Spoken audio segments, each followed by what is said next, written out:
Today's episode is sponsored by the Christian Standard Bible. The goal of the CSB is to be faithful to the original languages without sacrificing clarity, all the while maintaining both accuracy and readability.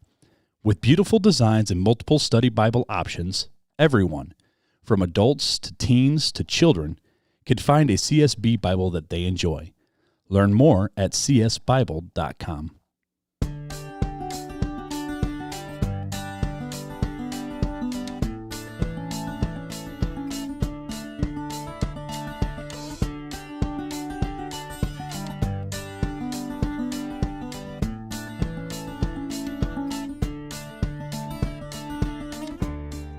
Welcome to Real Talk Christian Podcast, where we drink coffee and have real conversations on faith, culture, and society. This is Marc Hyde. And Chris Fuller. And today we are coming to you from the new RTC home, the new official studio in your basement, good sir. Yes, sir. And today we're talking about, is deconstructing your faith a bad thing? It seems like the term ex-evangelical is growing like crazy on TikTok and Instagram stories. And we're going to ask, is this a good thing to do, or is it a bad thing to your faith? You ready, Fuller? Let's go. Let's go.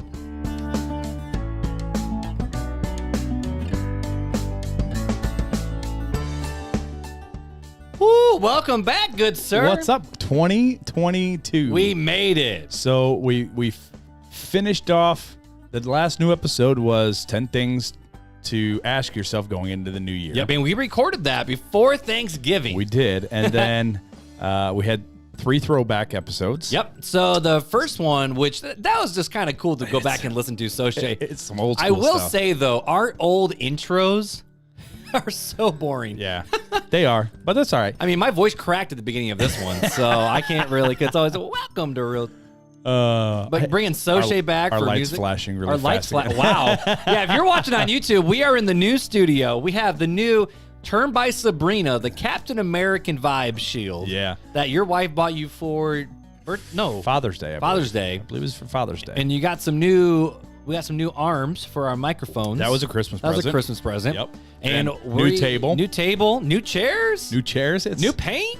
New paint. Yeah. We are officially not official. We are official. We're still not official. We still got some things to do. I'm just kidding. We got stuff to do. We're getting there though. But it's exciting, It is though. exciting. We were talking before we started. This is the 6th. Oh man, why would it have to be that word? Sixth. If you're a new listener, you have no idea about the jokes. Go back and Rewind episode like 4. I can't say 6. I think we were talking about it for like the first 50 episodes. Probably.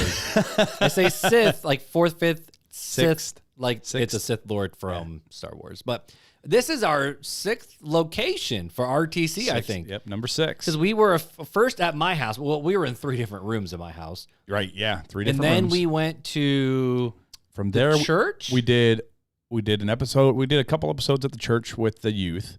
That's right, But early on. We did some episodes at your mom's house. Yep.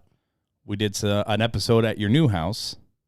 Beth and I did, yeah. Well, and then you and I did the giveaway there, too. We did the live giveaway. The We need to go 100th live episode, again. I That think. was fun. And then we did the Dudes and Dads over in Goshen, Indiana. We drove Yep. out there and did an episode with them. And now here. And finally, Well, your house. No. I had Paul Lindgren on for 3 episodes at my At the old house. That's right. So 6 or 7. 7th location. 7 different locations, and hopefully the last. Hopefully this At least is for home. a while. At least for a while. But we are at your house. Janelle and the kids are upstairs. Hopefully They're asleep. in my bed. No, they're in my bed watching TV. Oh, Janelle's keeping them quiet. Well, that and the kids love to lay in my bed, so Why not? it's like she can keep them quiet and calm them down and keep, everything quiet for us all at the same time. So it is a win-win all across yeah, the board. it's great. So, So but it's cool. it's so good to be back together. We, again, like Mark said earlier, we haven't recorded together since before Thanksgiving, and now this is And second week in January. and even though we go to the same church, we haven't really seen each other that much because you were out sick and then we were traveling. Well, and then we all got kids and they're running every which way, and you got to go pick up kids from the nursery and it's just a lot. So. Yeah, so it is good to be back, my friend. It's like To be back. We're drinking good coffee again. let's talk about. Should we that talk about it coffee. right now? Let's talk about it All because right, you brought so it up. We got first. I already said her name once. Sabrina from Canada. Okay. Wait. Sabrina is help me out, Sabrina. Are you in Toronto? Because you're in Ontario. No, Quebec.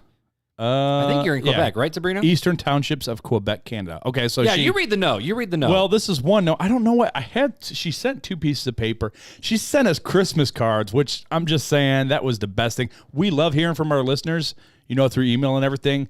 But getting a handwritten letter to us and our family was just phenomenal. And more than that, though, it was a Canadian Christmas card. Oh, yeah. It was like the packaging was like It was brown so paper cool. wrapped, and it was like perfectly wrapped. It was awesome. Needless to say, Sabrina, I don't ever keep Christmas cards, so I'm keeping this one. She's got the coffees right here. Remember when I was writing them on top? Yep, and we're not drinking her coffees this episode. Not this episode. We'll do it next episode. But she said, "Hi, podcast fam. For the holidays, here's a little gift from some of my favorite coffee shops here in the Eastern Townships of Quebec, Canada." And then Café de la Brûlerie, coffee beans aged in cognac barrels, I think is what it says. I'm not French. I'm sorry, Sabrina. I'm probably gonna murder this pronunciation. Café de, so that was Café de Brûlerie by Granby. Malaria? Is that what you just said? Yeah, something like that. Hubert Saint Jean, Silverbrook, Quebec. One of her best friends roasts their coffee. Georgian. I'm sure that's wrong. Oh, maybe it's Sherbrooke. St. Jean, Sherbrooke, Quebec. Another lovely micro roaster friend of mine roasting there, and she put in joy. It was so cool to get that as a little Christmas. Hi, how are you? But the coffee we are drinking today is not from Sabrina. Who's it from? Well, that's the thing is I can't find the message. What? I'm scrolling through Insta. I need to scroll through our Insta. So I thought it came on wait, are you sure it came on Insta? It didn't come on Facebook? Because I remember seeing it come in. Anyways, I'll talk about it. Yeah, I'm looking at. I can't find. I'll find next episode of who sent it to us. So it's. I feel so bad. Yeah. Okay. So it's from Virginia. From I believe, right? Lamplighter Coffee Roasters. Yep. It's called Swift Walker Blend Peach Candy, Nougat Floral, and it is really good. And you brewed this in a way we've never brewed before. Richmond, Virginia. Like, we've never had coffee brewed this way. So how do we brew this? It's called the Smart Drip, Clever Drip? The Clever Drip. Yeah, it's a new way you haven't seen. I use I've it all never the time. seen It's it. actually my way of making coffee at work. Oh, okay. So we talked about that on the show. I think. If anybody's ever used like a tea infuser, it's just like a tea infuser. You basically, it's this contraption. You put your coffee grounds in the filter, you pour water over, and it sits for 3.5 minutes, and then you put it on top of your cup, and it pushes a little plate underneath, it pushes the plunger up in, slowly drains. I will say this though, it's a good coffee hit. It's good, but it's peach candy. I think that's what I'm tasting. I think I'm tasting the peach. It's supposed to be an espresso blend. It says on the bottom. Oh, no wonder it has a sharp little punch to it. So we gonna be up all night tonight. But either way, for some reason the name Brandon pops in my head, but I don't think that's right. But I know it's from Virginia. We'll find it between the episodes because we got to keep cruising. But the Lamplight Coffee Roaster, we're drinking that this episode. Next episode, Sabrina, we'll be drinking your stuff. Lamplight Coffee.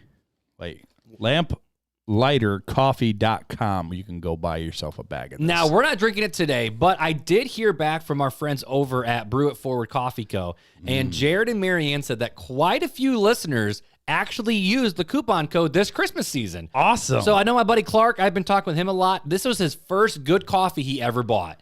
His parents only buy Maxwell's house. He's a virgin. So a good coffee He's virgin. also a high schooler. So he's a good coffee virgin. There you go. So his first ever real good coffee that he bought, done himself, all kind of stuff, was Brew It Forward Coffee Co. He bought the 3-pack for Christmas, used the coupon code, and apparently a ton of you guys, maybe not a ton, but a good chunk of people actually used the code. So they want to say to you listeners, thank you for supporting their And we want to say stuff. Thank you. Yeah.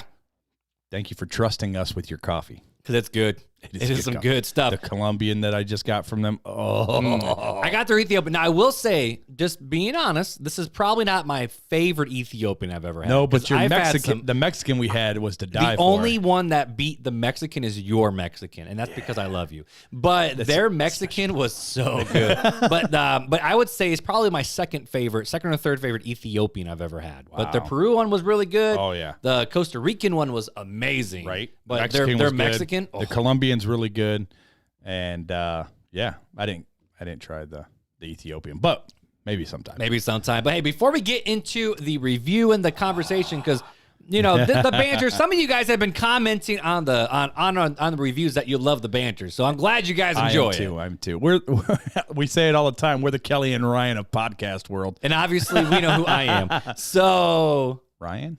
Oh, thank you. That's a compliment. Well, my hair is a little long right now, though.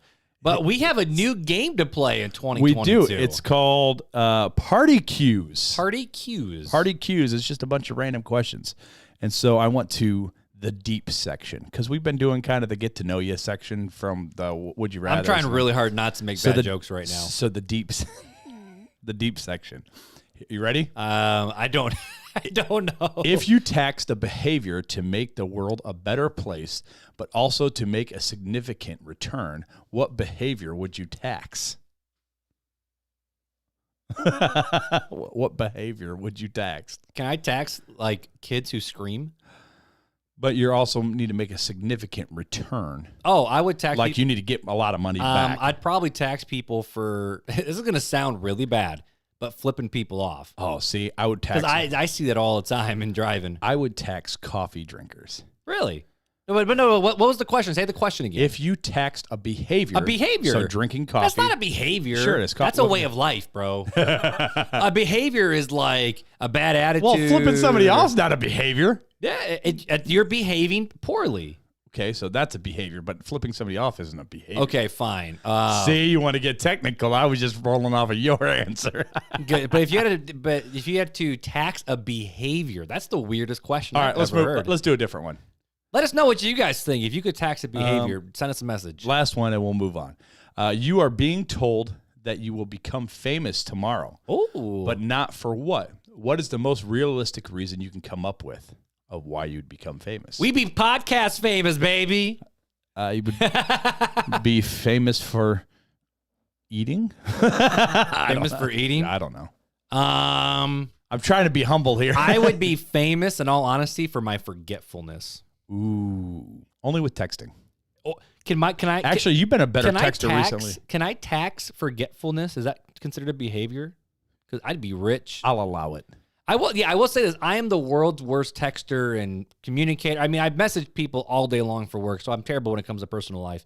But my entire family thought you FaceTimed me. That's my reputation with my family. When we FaceTimed on Christmas morning and I FaceTimed you, everyone's like, did Fuller FaceTime you? I didn't hear your phone go off. I'm like, no, I FaceTimed him. And they went, why? And I'm like, am I not allowed to FaceTime my buddy? I was confused. I'm like, oh, Marc's FaceTime me. And you were like, hey, it was not Merry Christmas. And I'm like, Merry Christmas to you, buddy. It was it was one of the highlights of my, obviously I had a lot of highlights with family, but it was one of the highlights of my day. That's good to know. It was very pleasant. My mom even knows me. She goes, Marc, you never call, let alone FaceTime people. And I'm like, yeah, you're right, Mom. I don't. Pretty sure other than like construction questions, that's the very first time you've ever FaceTimed me. But it was awesome. It was great to see you and hear you, especially because we hadn't spent much time together. Yeah. So, anyways, let's get into our last bit of the section before we dive into this deconstruction. The review. And this is, I got to reposition here. You got to reposition. These new chairs, man, I feel too comfy to podcast. They're so nice. This table was like that much higher about 5 hours ago before I cut the legs off to fit for these chairs. You cut the legs off this table? Yeah. I cut the legs so it would come down. So would it be I like it. Like here. I like it. But anyways, so we got the review. We got the review. We got the first, I would say official. We've gotten a 1-star review before. And I don't know how to take this review, if this is actually a listener or if it's a troll that just saw, Real Talk Christian Podcast and decided to go and post something. I don't know. Yeah, I don't know either. I don't know, but go ahead and read it. The 1-star is from AZGLCT. Wait, first of all, let's round of applause for the first 1-star. Yeah, well, technically it's second. This is the second 1-star. The first official 1-star. Right. It says, I have been seeking opportunity to grow in my faith and learn what it means to truly be a follower of Christ. This leads me to believe that religion is still just a tool for men to have full control over women. I still don't understand that. If you know our wives, we don't control them. I still don't understand that statement. So if you are a listener, let us know. elaborate. Send us an email at realtalkchristianpodcast@gmail.com and elaborate on that a little bit, because I'm not sure what we said and if maybe it was taken wrong, I don't know. Or if I don't know. I don't know, but I'd like to know, and I'd like to continue that conversation. I mean, I don't care. Really, the rating doesn't matter to me as much as the conversation of it sounds like they don't like Christianity and it hurt their faith, and I don't want that. Yeah, I don't know. I don't want that, and so I'd rather continue the conversation. So what was the tag name again? I just lost it. AZGLCT. If that's you, get a hold of us. Either call us 574-400-5352 or get a hold of us, realtalkchristianpodcast@gmail.com to continue that conversation, if you would not mind. And we mean it. And we absolutely mean it, because if we hurt the name of Christ in any way, I mean, we'll be the first to repent for it if we misspoke or spoke unbiblically. But if it's hard to. I don't like leaving stuff like that. Yeah. And I will say, for all the other people that have reached out to us, I know we have some messages still hanging that we're trying to get back to, but we'll get to it. We'll get to it. So how about a good review before we jump in? Let's do a good review. This is from Stad32 back on December 18th, the day before my birthday. Whoop, whoop. I am officially 30, guys. It says, I have been listening to the show for a few months now. I wanted something to listen to while at work since I got tired of listening to music. Me too, buddy. Me too. But Ben Rector just released a new EP, so I'm very happy. Found this show as soon as I typed in Christian podcast on Spotify. I usually listen to reruns every day at work and sometimes multiple times per day. Then when that new episode hits, I'm right on the play button. Was from me. Very informative. These guys have debates over some hot topics that Christians face a lot. Plus, they actually message you back if you have any questions. 10 out of 10. We'll continue to listen. Well, Stad32, you the man. If you're a man, I think so. I've gotten in trouble a couple times for saying the wrong gender because of usernames. It's okay. I mean, that's why we just love covers a multitude of sins. Yeah, exactly. But anyways, he said there that we talk about highly debated topics, and this is one of them that we're going to get into today. That's one of the things that It's a hot button issue, and actually. Last night, I got sucked into a deep rabbit hole finishing up preparing for this conversation. I don't know if you know this or not. Well, I mean, you obviously, I think you know this guy's name. Maybe not. Maybe you're not familiar with it. But do you know the name John Piper? He's that really old dude, that theologian. Slightly. Oh wait, look, you have a whole shelf of your bookshelf dedicated to him. Oh, is that me? So we all know John Piper, right? Sure. DesiringGod.org, right? .org. .org. He was actually, I didn't realize this. He was in the early days of Passion Conference with Louis Giglio. I remember him talking about I know that. he was an early speaker, but I think he was on the early ground floor. I think so too. With Louis Giglio, maybe not, but I think so. But just like everybody, he has kids, right? And Barnabas Piper is he's an associate pastor down, I think somewhere in Nashville, Tennessee, or something like that. But he has another son named Abraham Piper, and Abraham looks like spitting image of his father. I'm just so disappointed he didn't name anybody Peter. John and Peter? No, Peter Piper. I don't have a rim shot ready. That was funny. Anyways, that was funny. Anyways. But literally, he looks like the reincarnate version of his dad if his dad had super long hair. Like super long, gorgeous silver hair. It's just kind of funny. But, you got John Piper, right, who has written some of the best theological works ever. And obviously, there's some things in that with Piper, right, that you lean more towards with some and that I lean more towards with other things. But we love the man to death. Yeah. Great expositor, great pastor, great. He's the modern day... I would say the modern day A.W. Tozer. Oh, I agree with that statement, 100%. Yeah. And if you don't know who A.W. Tozer is, he's kind of like the modern day Augustine. How about that? Yeah, or Charles H. Spurgeon. I mean, he's a modern day one of those. Right, he'll be legendary. Sure, exactly. In future years. Yep. Well, so you think of him, all right, he loves Jesus. You know that he's raising Christian kids. And you see it with Barnabas, right? Barnabas is an associate pastor. He's writing books. He's on podcasts. He runs podcasts. He's preaching Jesus. He's baptizing people, doing all these things. Right. And then you have his son, Abraham, who, when he was 18, I don't know all the things, but apparently they used the term excommunicated from Bethlehem Baptist Church to come back. Really? To come back 4 years later and repent, which, I mean, if you look at earlier writings before he walked away again, they were kind of like, here's proof that church discipline works. But right now, Abraham Piper has one of the biggest followings on TikTok. Well over, not in general, but in the atheistic evangelical world, he has well over 1 million followers on TikTok. Really? And I mean, he's also an artist, so he really amazingly skilled artist. But his TikToks, he has a lot of these, for lack of a better word, make fun of Christians. Specifically, he even calls his dad a fundamentalist Christian, which in our world we're like, we ain't fundies. Those are the fundies. We know who the fundies are. I'm a little bit more fundy than you are. But I went into this crazy rabbit hole, and he asks the questions that, to be honest, you and I have asked, you and I do ask, and he came out on a different side of the equation. And a lot of people think, oh, he's just attacking Christianity, when in reality, it's just him walking down the street and musing his thoughts. But, you got other thought leaders like Joshua Harris, who used a platform, he didn't use it, but he wrote, I Kissed Dating Goodbye, megachurch pastor, walked away from the faith, him and his wife split up, and now he uses a platform of, hey, I've gone through the fire, and I can help you build your platform.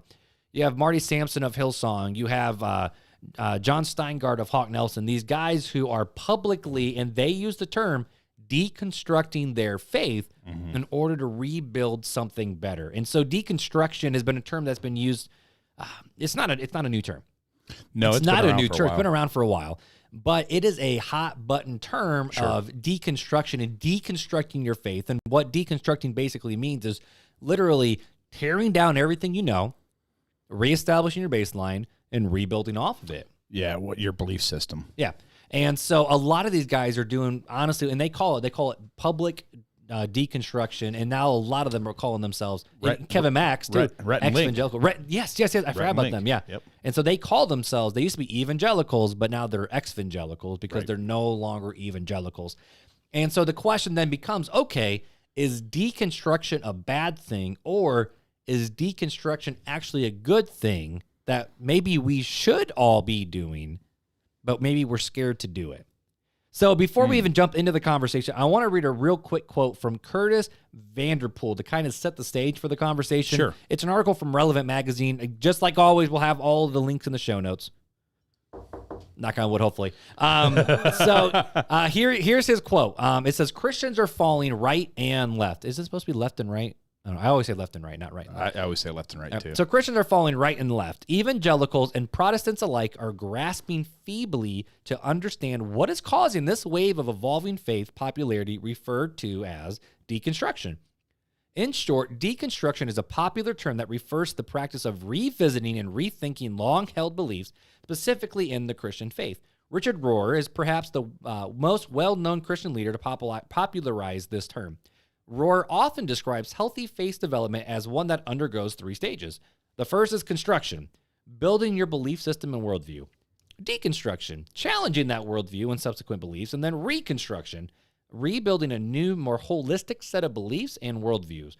A few years ago, deconstruction was a new term gaining some ground in the public, and today it is a culture-wide phenomenon with thousands of books, podcasts, and social media accounts dedicated to it. So the question of the day is, what should we do about deconstruction, and is it a bad thing?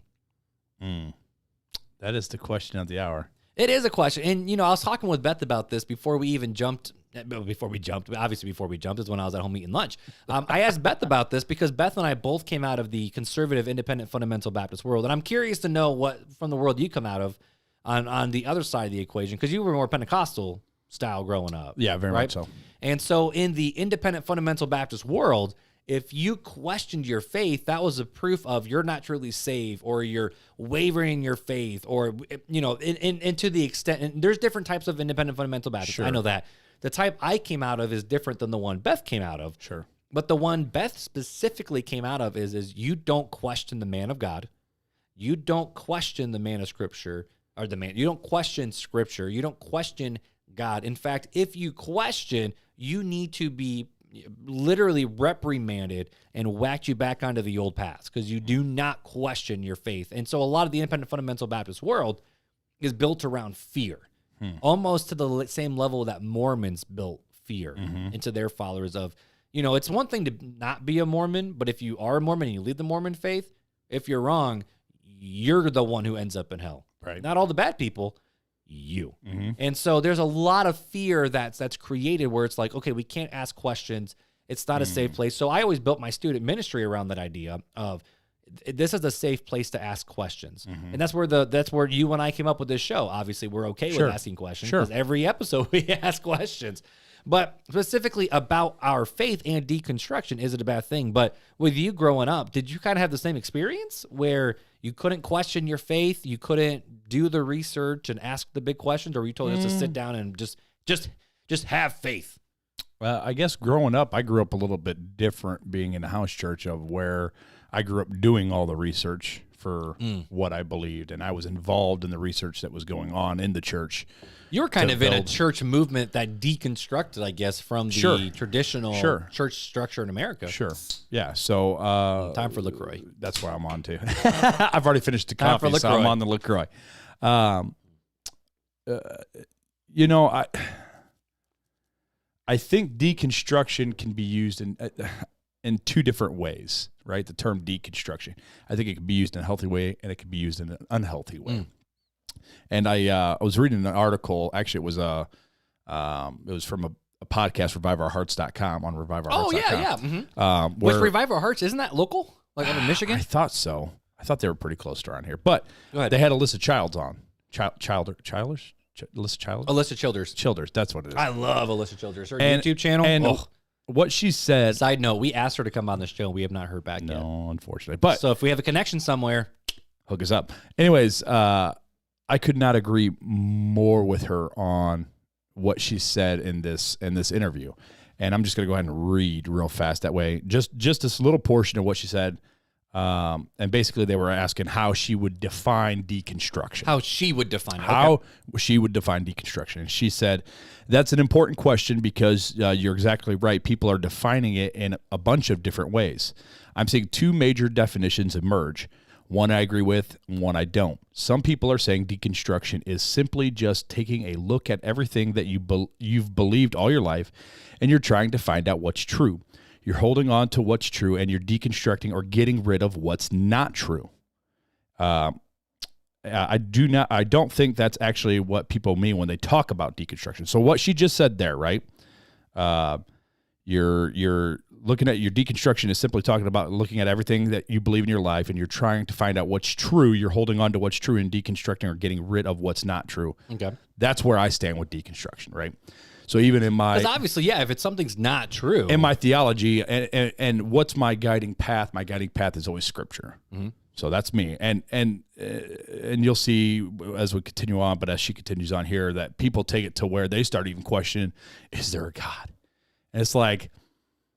I guess I don't need to deconstruct that far. I think that's an unhealthy deconstruction for a Christian, unless you're really not in the faith. But I don't think that's wrong for someone to do that, to go, because I've even gone that far. When you look at life and you go, okay, why would this happen? I think there's enough proofs out there that, to me, I don't personally have to go. Oh, no, I agree with you, but I've gone that far to be like, okay, you get to this point, it's like, okay, is there a God?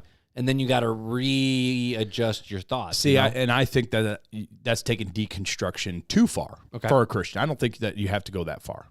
I think you should have a baseline established through your faith. I think if you have to take it that far, maybe you're not needing to look at whether there's a God or not, but is your faith even real? And I would say maybe we can get to this later, but I think that's good specifically for teenagers to ask, though, because teenagers are Is it my parents' faith or is it my faith? Yeah, that's what I mean. So if you go all the way to, okay, I don't even know if there's a God anymore, which that's where a lot of these popular YouTube channels, like what's his name? He does a lot of conversations with Sean McDowell, where he might be a little younger than us. There's also the Cosmic Skeptic, and I think he's a really fun listen too. But that's why I listen to that Unbelievable podcast so much, where they ask those questions, and they have the Christian worldview, and then the atheistic or the agnostic. But a lot of times, I feel like these guys are. They're asking the question, but it's the same thing we've talked about in previous episodes is, okay, at what point do you just stop asking the questions? Sure. And you have to settle with an answer. I mean, it's like, well, let me finish reading this last. You still got more. I got just a little bit more, and then I'll move on to my next thought. Go for it. She said, I think the way that you framed it earlier is more correct. It's in that it's actually more of a dismantling of the beliefs that someone held. I think it's built upon the idea that truth is relative, right? We want to tear down the constructs of truth we were given, and we want to deconstruct those so we can live our own truth.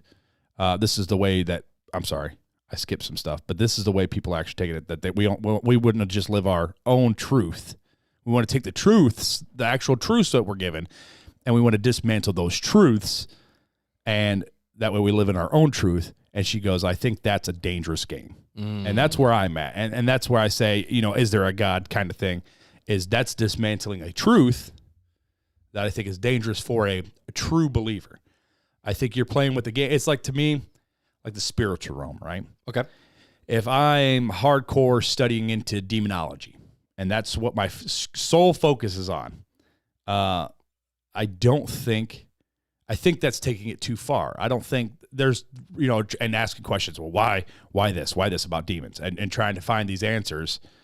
I don't think I need to as a Christian. I think there's some things that it's just like, what was before God created the world? Everybody's asked that question at one time or another, right? Mm-hmm. Or, hey, did Adam have nipples and a belly button? That's my favorite question. Just weird questions, and it's like, do you really need to know that? Is it important for where you need to go in your faith? And I think that no, some questions don't need to be answered, and you can take it too far that way. And then there's some dangerous questions where I would say, like, hey, I want to take apart all this, and I want to study Islam, but I don't want to just study Islam. Like, I want to start attending mosque, and I want to start, and like, you're like living the lifestyle. And I think that there's that old saying, bad company corrupts good morals. I think that has some truth in it, to where if you continue to walk down that path, not saying it'll happen right away, but if you continue down that path, that you might find yourself lost. You might find yourself as one of these deconstructed, walked away ex-evangelicals or whatever. Ex-evangelical? Yeah, ex-evangelicals. Yeah, and that would be something good to go into. But I think before we go too far down some of these other questions, I think it'd be fun to just really quickly address what are some common causes that actually cause people to deconstruct. And I can guarantee that there are listeners right now to this episode or watching on YouTube, and you guys have thought these same questions. And with some of these, I actually put specific people's names down as well. Mm-hmm. So if you want to go just see who these people are, these are some of the reasons why they left the faith. The big one, and this is honestly one that I struggle with, is the problem of evil and the problem of pain and problem of suffering. Like, I kind of categorize all those into one. Is one of the main causes is the problem of evil, pain, and suffering. Of what's the purpose of it? Why do we have it? How come people over there suffer, but over here we don't? Why do good people, and I know there's some listeners who are struggling with, infertility and miscarriages, and our family's dealing with that too, of infertility and miscarriages. And like, we're in that same boat as what a lot of other Christian people are. Sure. And there's some really good people. It's like, why can't we just have this little child that we want to raise up to follow Jesus? But then you see people where it's like, you probably should be sterilized because you've had way too many kids. Well, and it's not healthy. It's not okay. Not healthy, but it's like the people who do good, it's like, I'm doing good, but I'm still suffering, and the people who do evil are prospering, which the Bible does allude to. Well, there's several scriptures. You got the reason why we have what we have in the world is due to sin, right? God reigns on the just and the unjust, and then all things work to the good and the glory of those of God, to those who love Him, and that may not be those certain. This may be the story. I mean, why did Paul have to be executed? Why did Peter have to be executed? Why did Andrew have to be executed? I mean, why did they have to suffer for Christ's name's sake? I mean, that to me is a statement that serving God doesn't mean we're always going to have the easy life.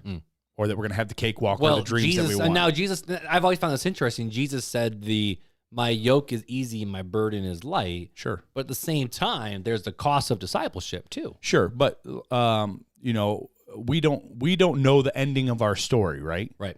You don't know when your life's going to end or what path you're going to, from tonight to the end of your life, what path is going to look like for you completely. Right?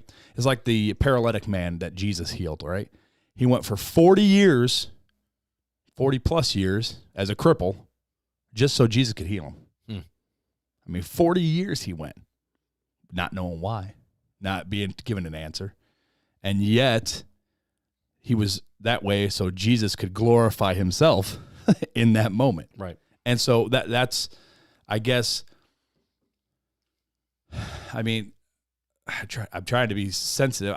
I've had struggles, and my struggles haven't been the same as yours. Your struggles haven't been the same as mine, and ours haven't been the same as our listeners right now.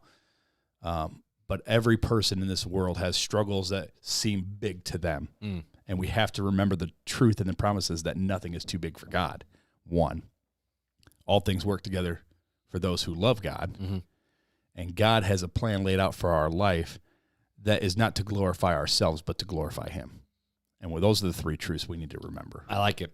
Well, I know this for a fact with the problem of evil, pain, and suffering. That's the reason, if you listen to all of this stuff, that's the reason why John Steingard, former lead singer of Hawk Nelson, Christian rock band, and he was even a worship leader-ish. Yeah. That's why he said he walked away from the faith. Another one, though, is perceived problems in the Bible. Whether did the gospel authors really write the gospel? This is a good one. The letters, were they really written by the apostles? Sure. Or we have all these other extra scriptures, which, fun fact, we'll talk about next episode, right? Sure. The extra script Bible. Well, the Bible. they're what they call missing books of the Bible. Right, but it's like, how come we know these are the right ones, but not those? Like, how do we know? Like, is it this fact that the rich people, like, the idea, did the winners write the history books? And there's answers for all that. Yeah, there's complete answers for all that, and we'll get into that more as far as the Bible goes. And I know, but Bart Ehrman is the big proponent of that. Yeah. Of where did the Bible come from? What did Jesus actually say? All of the high-end scholarly research he tries to bring into a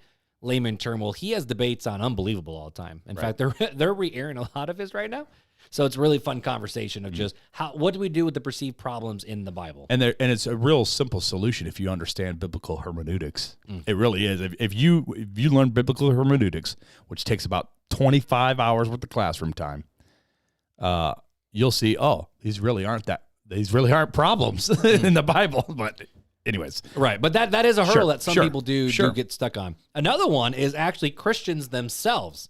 Jesus' followers is a cause that people want to walk away from the faith. Because if this is what the followers look like, followers, I don't want anything to do with the person that they follow. Gandhi once said, I like your Christ, but not your Christianity. Well, and this is why it's so important that we realize that we're ambassadors, like we've talked about for years now. The perception that people have on us is a reflection on how they see Christ. So definitely. Another one, and I think this one is probably more valid than people give it credit to, is church hurt and church abuse, specifically from the pastoral team, spiritually, emotionally, physically, sexually abusing their flock. And there's some good articles out there on that. And we've done a podcast on church hurt before. Yep. And that one, again, is each circumstance is going to be different. And you have to tread. I know I'm taking time on all these, but I think it's a good thing. No, it's the conversation, bro. Well, in case people do have these questions. This is the conversation, And with that, I see a lot of people that I've talked about, and they go, church hurt. And I was like, okay, well, what do you heard? Well, they shunned me because I was living with my girlfriend. And it's like, it wasn't a shunning. They were just telling you what the Bible said. Like, they were helping you out, but you didn't listen. So I know a lot of people get offended, not because they were actually abused, but because the Bible was presented to them. They didn't like and they didn't like it. Right, exactly. Right. But there's the Recovering Fundamentalist podcast I listen to in the group. Listening to and maybe a lot of it comes out of, I know, the independent fundamental Baptist world of control, and and we'll talk about this. We'll just say it. Another cause of someone deconstructing their faith is learning what they were taught as doctrine when they were kids. In reality, is just an opinion, right? But it's taught as scripture. Such as how to dress, what clothes you should wear, how long you should have your hair, should you cut your hair. But what they do with that? Music, tattoos, drinking, going to the movies. Yeah, but what do they do with that? They go, I was taught wrong, so I'm leaving the faith, rather than going, they were wrong. So what's the Bible really say? Well, but I think that's going too far, though, because a lot of the people that I have at least seen and chatted with and experienced, they don't leave the faith. They just have to go, okay, if this is what was taught, and including also that the King James Bible is the only Bible out there. And Obviously, we don't believe that. We're sponsored by the CSB. Right. And I'm looking at your shelf. You have a lot. I mean, King Jimmy is still your favorite translation, though. No, it is not. Oh, no, anymore. NET. No. Not even the NET? The CSB? The CSB is up there now. About time. It is this. I'm Welcome to the family, CSB, bro. NET, ESV are like all top 3. Really? For me right now. Me and Soche are both proud. And I grew up King Jimmy. KJV only. And again, and we're not saying there's anything wrong with it. And there was a deconstruction, the healthy deconstruction process. Well, I'll talk about that because I see. And that's what I'm saying. So there is some healthy deconstruction process, but it just makes you ask the question of what else have I been lied to about? We have to be careful as Christians with that term, though, because progressive Christianity, and it's happening a lot in progressive Christianity, of this deconstruction. But it's a deconstruction in an agnostic way. Okay. And so just saying deconstruction can really throw somebody off. If they go, okay, well, let me research deconstruction.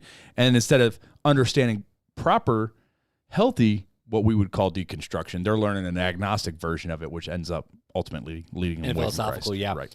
I would say, and I want to go back and just finish the church hurt, church abuse. I'm sorry. There is true church hurt in church abuse that people Definitely. have to deal with and struggle with. And thankfully, you and I have never been the recipients of that Well, in terms of ways some people have. I have, but not in the way physical abuse or anything like that. Right. And so, and we don't want to belittle or diminish Not that at at all. all. It's true that that's a common cause that cause people to potentially deconstruct their faith and walk away. Sure. And the last one is pluralism. The fact of, is Jesus really the only way, or are there other ways? Yeah. Because why does it have to just be Jesus? What about the people in the rainforest that never heard about Jesus or God, or all the Islamic people, or We all see that this, or in the all New that? Age, universalism. We see that a lot, that's where people end up lying in that camp a lot. So Yeah, so those were just, I just wanted to write them down because I thought they were just, good. And I'm glad you processed them out because I wasn't prepared to process them out like you were. So well, that's awesome. I wanted to talk about them a little bit. I love it. So here's just a bunch of random questions that I have about deconstruction, which will hopefully lead us to going,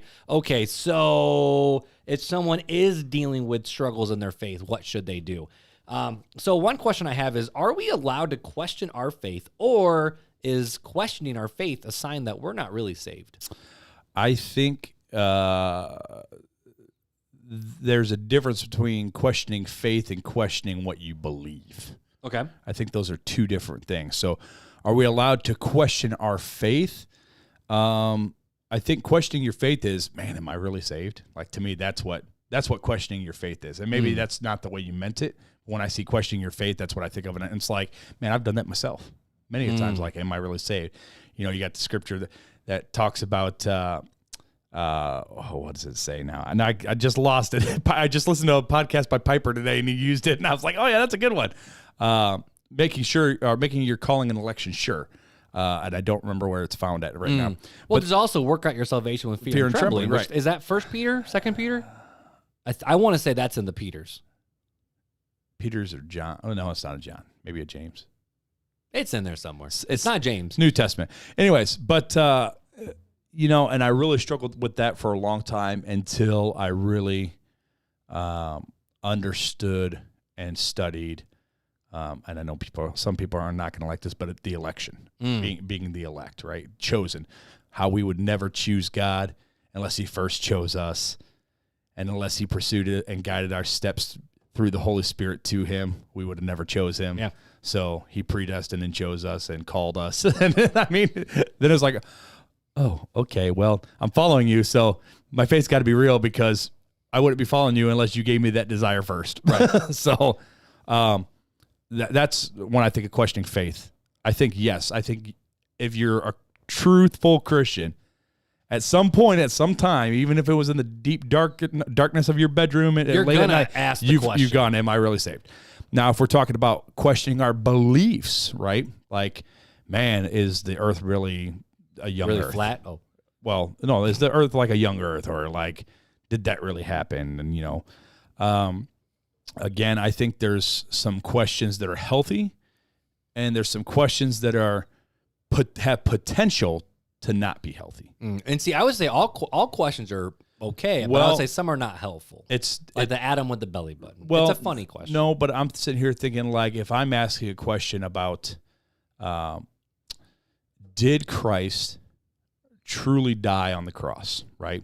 This is Right. what I believe, right? Well, now we know that's like a historical fact. But it's more of what did he accomplish? But if I don't know any better, right? And if I don't, this is why I say it has potential. It's a question that has potential to be dangerous, because if you're not sharing that question with somebody, and you're just thinking it and thinking it and that's it. And I wanted to bring that out as the fact of it's not doubt that's bad. It's in Cara Powell. I'm stealing this from Cara Powell. I have it pulled up right here. She says it's unexpressed doubt that is toxic to your faith. If you're not sharing that and getting the truth, right, then it has that potential to be dangerous, because you have a potential just to stay lost or get bad advice or look at bad facts and make a decision and go, well, Christ wasn't real. And it's like, wait a second, no, he really died. But I'm more on the side where I don't think any question's a bad question, because I think that's why I said it has potential to be dangerous. It has potential to be dangerous, but I think it's fair to say that, God's big enough to handle our questions too, Sure. Oh, definitely. In the right setting, right? In the right mind frame. And if you don't have it, maybe expressing it to a close tribe member. Follower of the way. So coming out of that question, then, sure, not just question our faith, but are we allowed to question God? Now we had the podcast episode of what's one question you would like to ask God. Like that was more of a tongue-in-cheek episode, which it was a fun one. It was. But are we allowed to question God himself of what is happening, what's going on, why is this stuff going the way it's going? Well, you can question him all you want. Doesn't mean that you're going to get anything out of it. Right.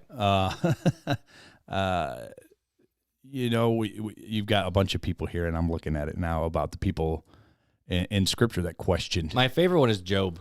So the Job thing, though, the parentheses that says just read the book. Yeah. So, but Job, it was like he didn't question God till the very end, and when he questioned God, God like slapped him across. He backhanded him. He's like, "Yeah, who are you? Were you there when I created the earth?" And it's like, "Oh, Job's in trouble."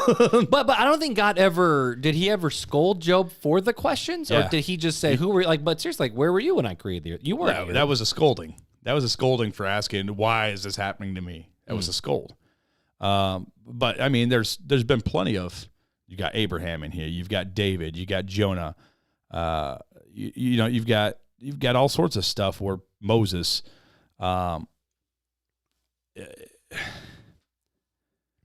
think you can question all you want, but it doesn't mean God has to answer, and you can't be upset if God doesn't answer.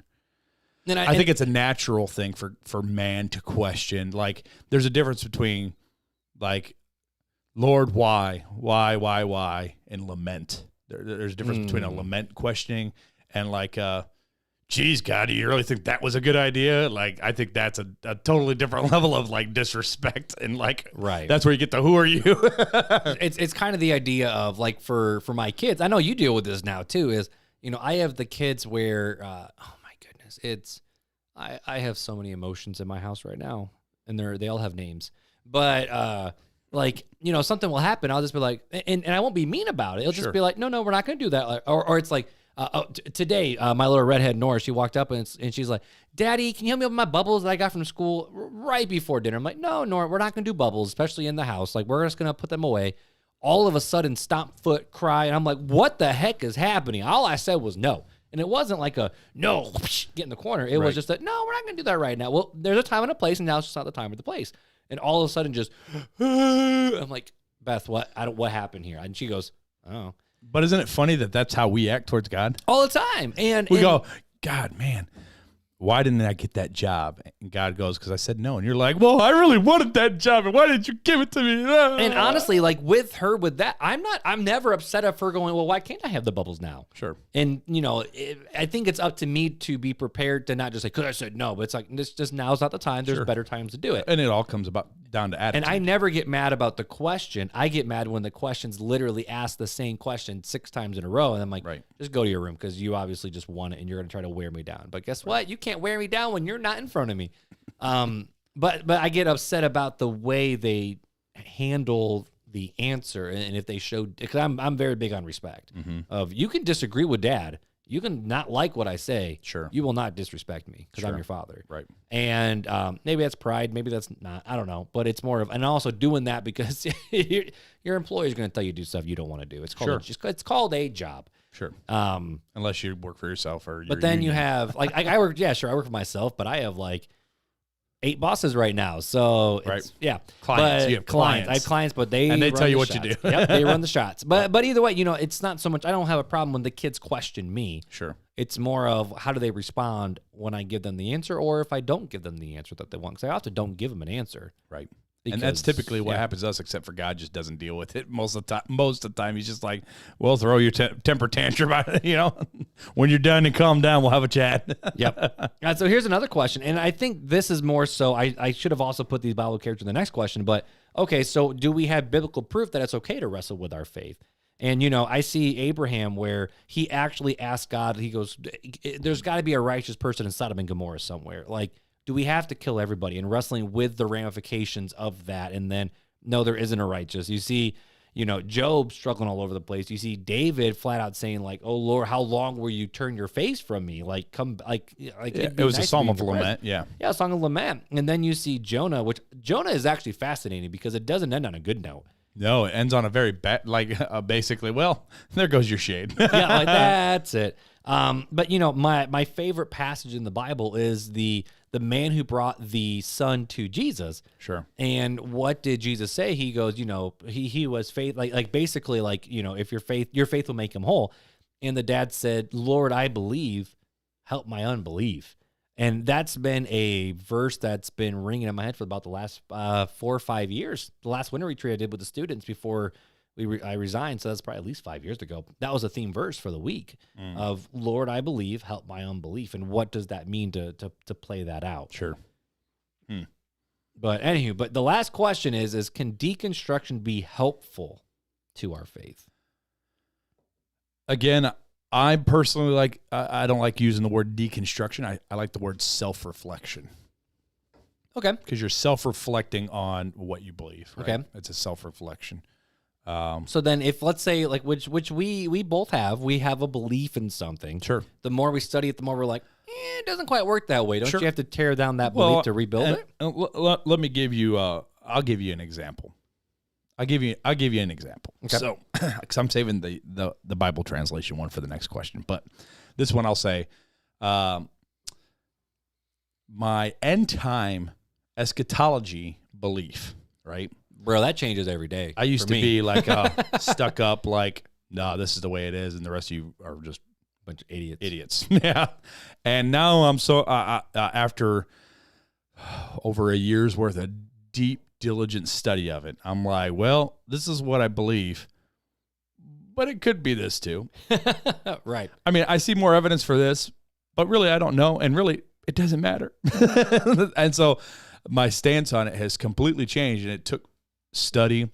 And I just remember conversations between Brandon Sochet and I, and because we came from two very vastly different eschatology beliefs. Mm-hmm. And now we're a heck of a lot closer, and he hasn't moved a bit. Yep. But it took me looking at why do I believe what I believe. And I do not think that that's a bad thing. I think it can be helpful in the right setting with the right motivation. And if you aren't strong in the faith with the right guidance, I think that's important.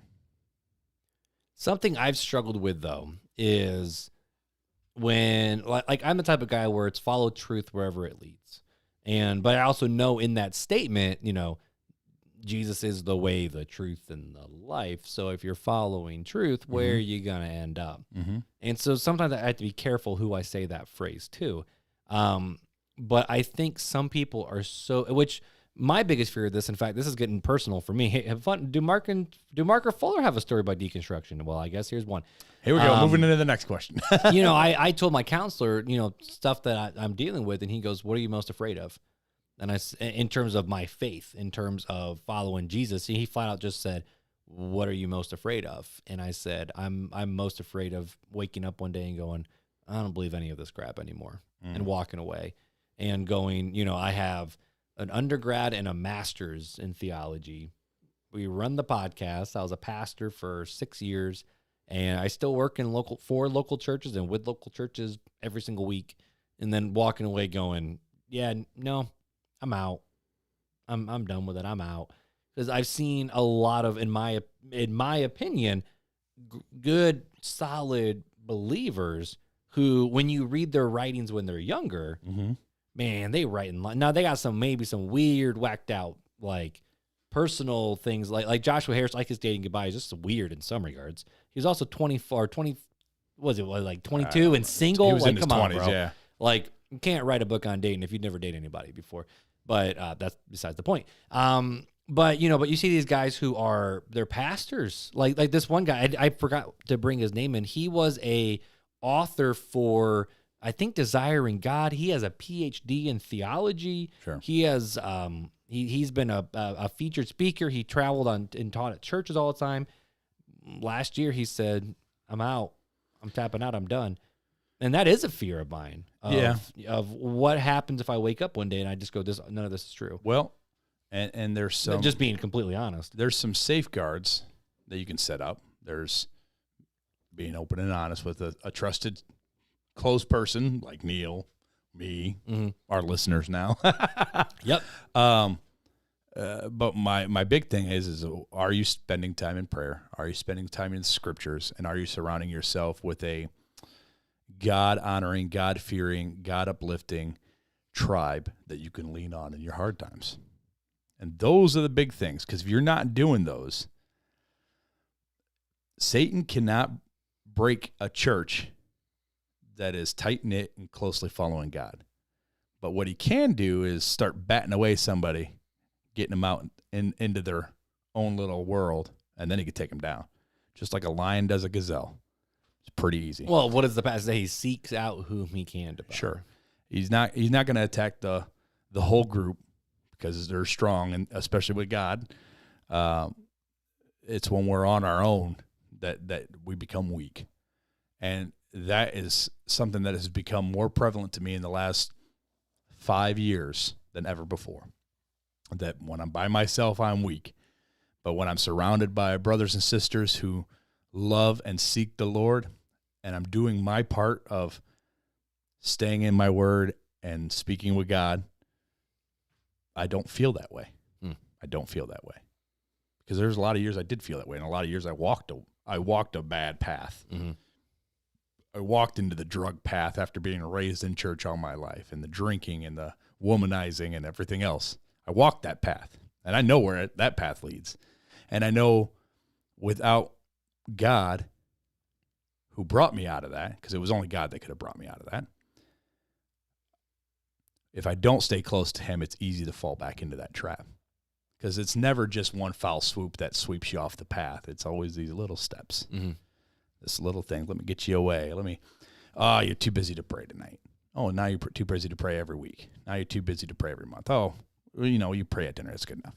Oh, what about your Bible? Yeah, you're way too busy. You just need some downtime. You need to just watch TV. And I'm guilty of this, just like I'm sure a lot of our listeners are. You let things distract you. And then you've come to find yourself like, maybe I don't think about God as much as I used to when I was doing these things. And maybe my life is starting to reflect, and even my attitude is starting to reflect something that's not as good as or as close as what it was to what I'm supposed to be.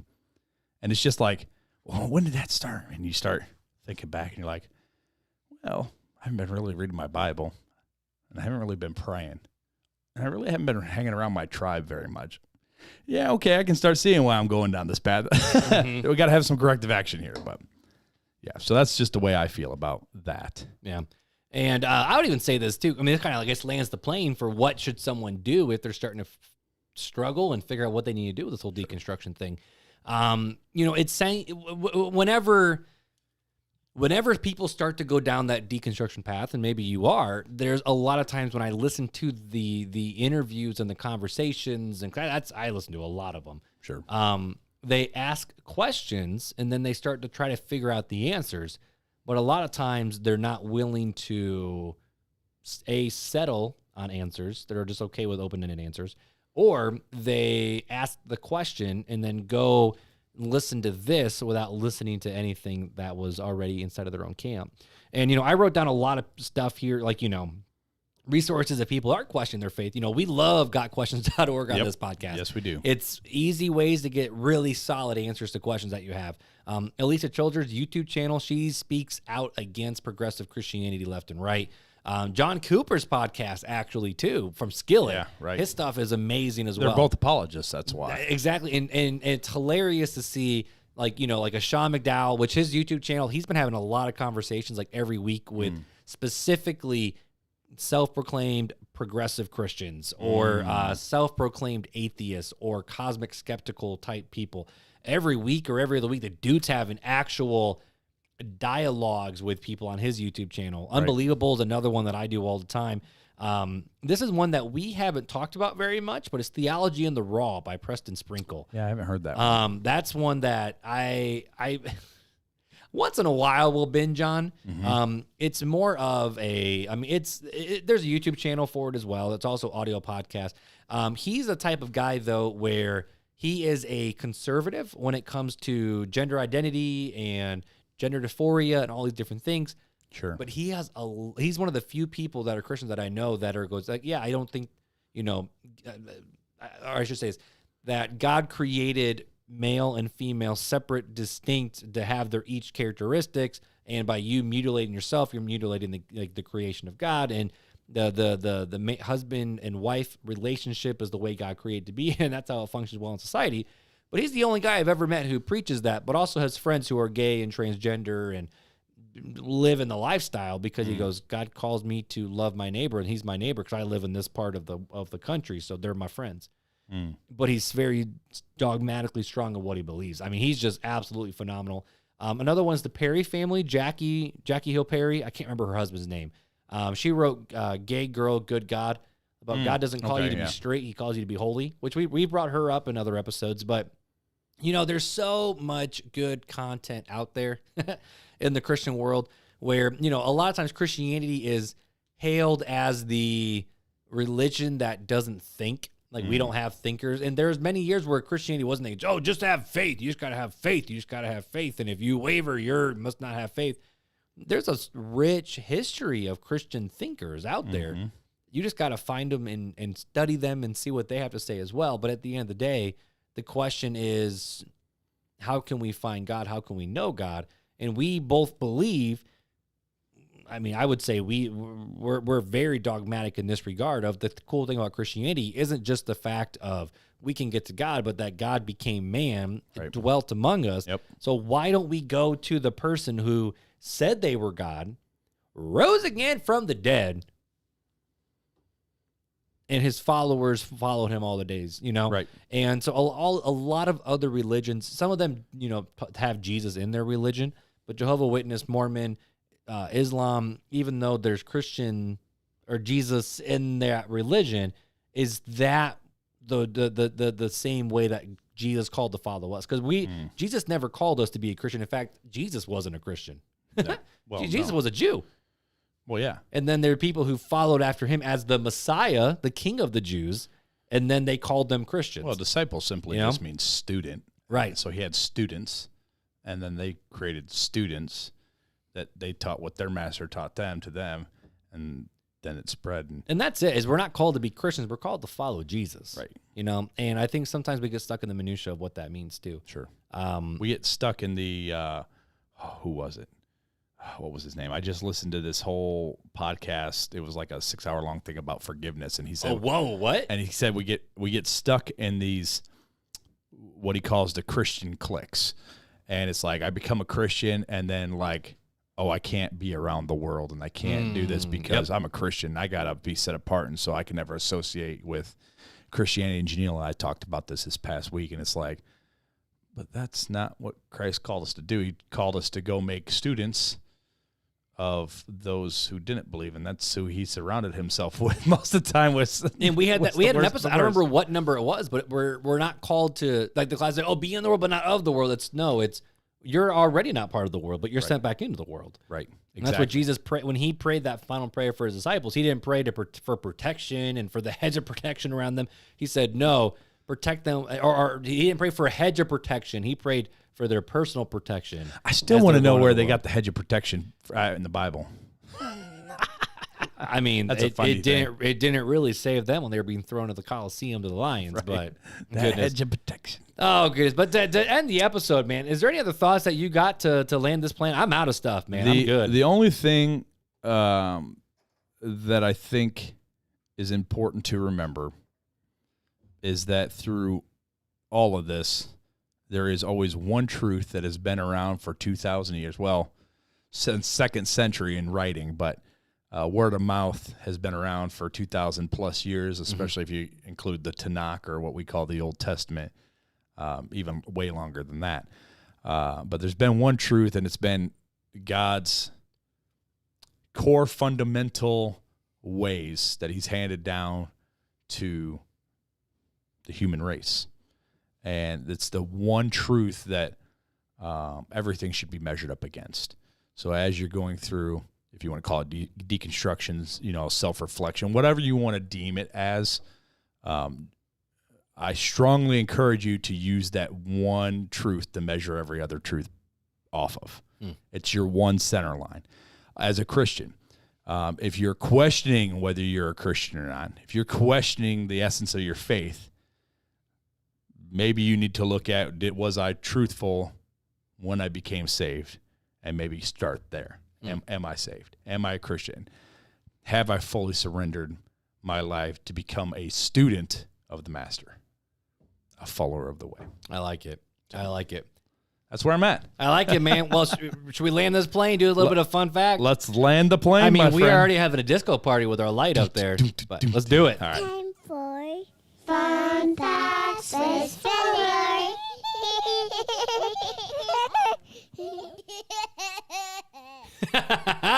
I missed that laugh. The first new fun fact of 2022. Whoop, whoop. What do we got? It better be good. So Make sure it doesn't suck. well, it's odorless, I can tell you that. Did you know, Mark, most Korean people don't have armpit odor? Wait, Recent that sounds weird. Okay. Recent research at the University of Bristol found that only 0.006% of the Korean population has the ABCC11 gene. This gene is the cause of armpit odor.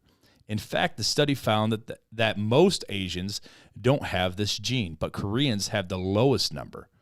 While this may be surprising to us, it's not big news in Korea, as deodorant isn't commonly found there.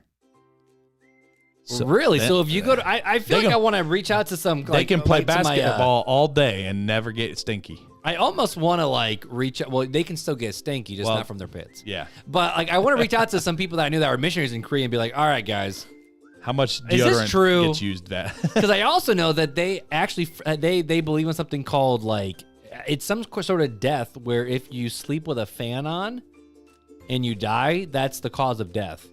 Is death by fan? Yeah. Fun or something like fact that. with Or Marc Hyde. with the AC. There's some weird things. There's some really, but that's a interesting. fun fact. It's a fun fact.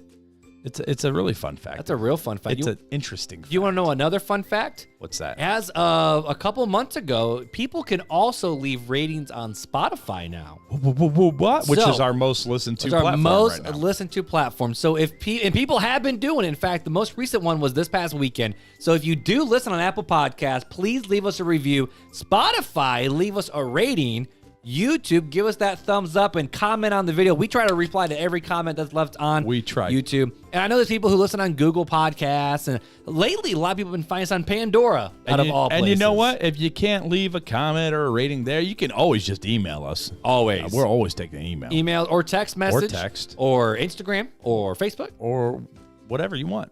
Whatever you want. Whatever your choice. But the easiest place to find all of that information is at realtalkchristianpodcast.com. That has links to everything you would ever need to know about the show, including wonderful bios of us, which I need an updated picture from you because the picture on the website does not look like you anymore. I'm sorry. So we need to get that. Janelle looks the exact same. Well, yeah, but I You have a beard now. I gain weight. I lose weight. I have facial hair. I don't have facial hair. So it's very. I updated my picture finally, so it's me and Beth, not just me and Elliot and Evie. Well, so it was still a good, cute picture. It was a cute picture, but we updated that picture. But if you want to learn more about us, feel free to hit us up there. We're almost at 1,000. Oh no! Wow, that'd almost be at 90. We're just about ready to cross 90,000 downloads. We're close, and we're almost close to 1,000 Instagram followers. Well, what? We are growing in leaps and bounds. So let's make it 1 million people. Let's get it, guys. We love you guys. We are glad to be back in 2022. We got some fun conversations. But hey, until next time, take it easy.